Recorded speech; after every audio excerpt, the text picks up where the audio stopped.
Brother Jonathan, are you here? Brother Jonathan. First reading. Naaman's beautiful example of gratitude and humility is an encouragement to each of us to practice these virtues whenever we receive some favor, either from the Lord or our neighbor.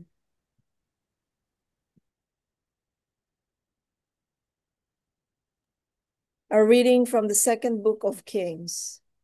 Naaman went down and plunged into the Jordan 7 times at the word of Elisha, the man of God. His flesh became again like the flesh of a little child, and he was clean of his leprosy. Naaman returned with his whole retinue to the man of God. On his arrival, he stood before Elisha and said, "Now I know that there is no God in all the earth except in Israel.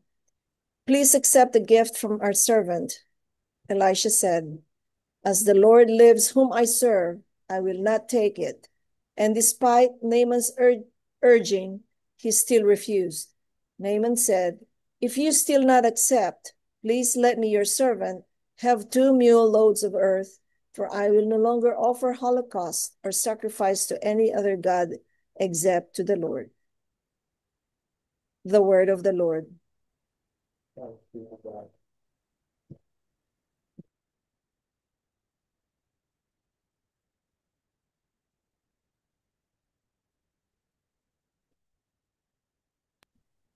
Faithfulness to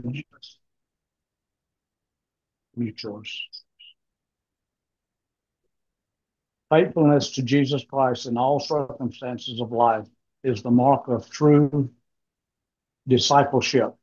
Such has been the example of the Apostle Paul and all other saints. Such should also be the characteristics of our life. A reading from the second letter of Paul to Timothy. Beloved, remember Jesus Christ, raised from the dead, a descendant of David. Such is my gospel, for which I am suffering, even to the point of chains, like a criminal. But the word of God is not chained. Therefore, I bear with everything for the sake of those who are chosen, so that they too may obtain the salvation that is in Christ Jesus, together with eternal glory. This saying is trustworthy. If we have died with him, we shall also live with him. If we persevere, we shall also reign with him. But if we deny him, he will deny us.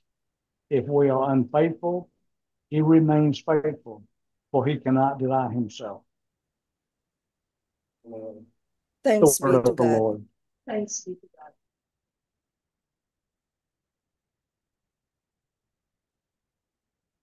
Alleluia, alleluia, alleluia.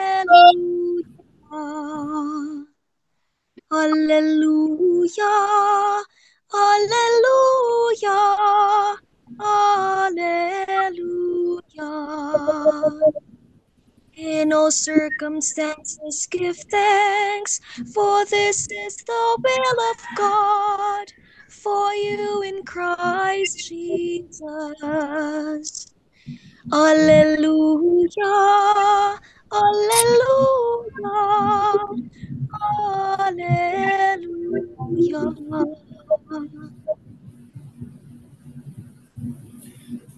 The Lord be with you. And with your spirit. A proclamation of the Holy Gospel according to Saint Luke. Glory to you, O Lord. As Jesus continued his journey to Jerusalem, he traveled through Samaria and Galilee. As he was entering a village, 10 lepers met him. They stood at a distance from him and raised their voice, saying, "Jesus, Master, have pity on us." And when he saw them, he said, "Go yourselves to the priest." As they were going, they were cleansed. And one of them, realizing he had been held, returned, glorifying God in a loud voice. And he fell at the feet of Jesus and thanked him. He was a Samaritan. Jesus said in reply, 10 were cleansed. Were they not? Where are the other 9? As none but this foreigner returned to give thanks to God. Then he said to him, stand up and go. Your faith has saved you. Brothers and sisters, the Holy Gospel of the Lord. Praise to you, O Lord Jesus Christ. So, dear brothers and sisters, blessed evening to all of you, and morning here in the Philippines. So, we know that in the United States, the Thanksgiving Day is just around the corner on the last Thursday of next month. I think exactly it's November 27. And the dominant theme of Thanksgiving, of course, it's about giving thanks to God for all the blessings we receive, especially blessings together with our family and all our loved ones.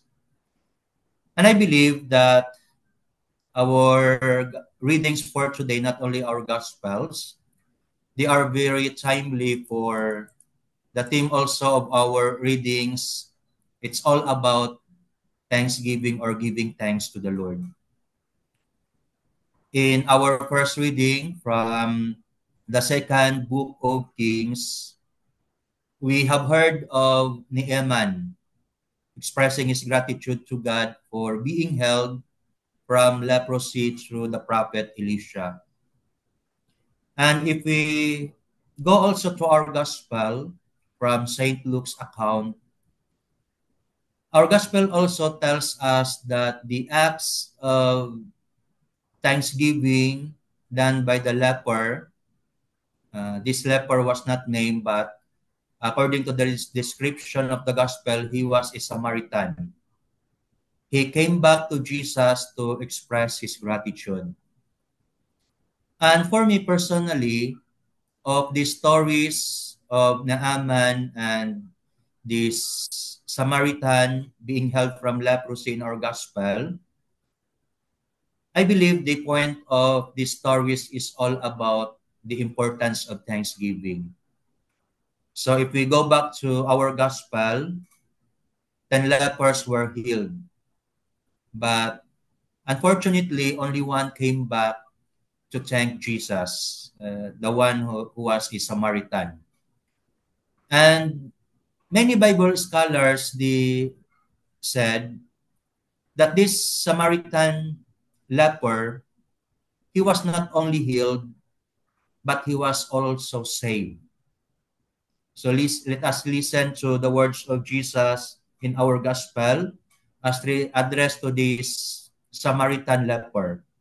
So Jesus said, stand up and go, your faith has saved you.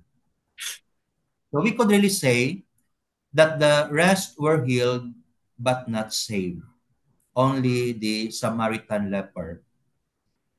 And brothers and sisters, I believe that with this statement, Jesus is saying to each one of us that gratitude is an expression of our faith and a way to salvation. So I would like to repeat this point because this is very beautiful and a good reminder to each one of us that our gratitude, our thanksgiving is an expression of faith and a way to salvation. So it is God's will that we give thanks to Him, not because He needs it and demands it from us. Rather, in thanking God, we ourselves are the direct beneficiaries of our acts of thanksgiving. Our prayer of thanksgiving adds nothing to the greatness of God, and we know that. But we benefited from this because when we give thanks to the Lord, our thanksgiving makes us grow in grace. In other words, brothers and sisters, gratitude helps us grow in grace and thereby making us pleasing in the eyes of God. So you may ask me, Father, how come that our gratitude helps us grow in grace and makes us pleasing in the eyes of God? So I would like to cite several reasons. I think I can give you three. So the first reason is this. Every time you give thanks, I always believe that our gratitude comes from humility. Because we cannot give thanks to God and to other people if we are not humble. I know that you would agree with me if I would say a proud person is ungrateful because he thinks he is the source of everything and that he does not need anybody's help. But a humble person always acknowledges that all blessings come from God. And second reason why in Thanksgiving, in grace, and we make ourselves pleasing in the eyes of God. Because our act of gratitude leads us to the truth. So let us always remember, dear brothers and sisters, that gratitude is simply an acknowledgement of that most basic truth, that everything comes from God. For our God is our Creator and the source of all things. And we have heard this beautiful line which says, gratitude is the memory of the heart. And the third reason is this. Gratitude is the perfect antidote to sin, which is basically rooted in selfishness. So we know that gratitude moves our gaze away from ourselves and directs us towards God and others, making us more open and generous to our neighbors. So in this way, the graces that come from God are not hoarded, but are shared and flow freely and more abundantly in the community. This then is what Jesus meant when he said to the grateful Samaritan, stand up and go your way, your faith has saved you. A grateful heart is generous because it trusts in God's providence, and when God's graces are shared, there is salvation. So genuine thanks always leads to giving, which in turn is the key to saving. So it is always easy to say, thanks be to God. For others, it may only be a casual and meaningless expression, but the Lord wants something more. Not only that we say thank you to Him or to give thanks to Him. Thanksgiving is good, but thanksgiving is even better. So the challenge for each one of us is to live in the spirit of gratitude every day of our lives. And this spirit always leads us to trust God more, be humble, truthful, and generous. That's why it's really a beautiful thing that we practice as Catholics, that we have the most august sacrament, most beautiful sacrament in our Catholic Church, the Holy Mass.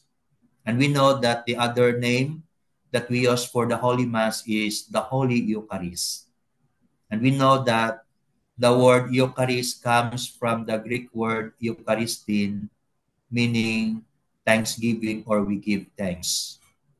So I would like to invite you, let us always be grateful to the Lord But above all, let us concretize our acts of thanksgiving to the Lord by always making sure to attend the Holy Mass. And if your schedule permits, come to Mass daily. Because what a beautiful thing to always give thanks to the Lord every day. So when we give thanks to the Lord every day, we grow in grace, and also we grow in our relationship with our loving God. Lastly, dear brothers and sisters, every time we come to Mass, let us be reminded of the challenges to live in the spirit of gratitude all the days of our lives. So may God bless all of you, and I hope as we continue to follow the Lord, we grow more in our being grateful to the Lord always. And may God bless all of you.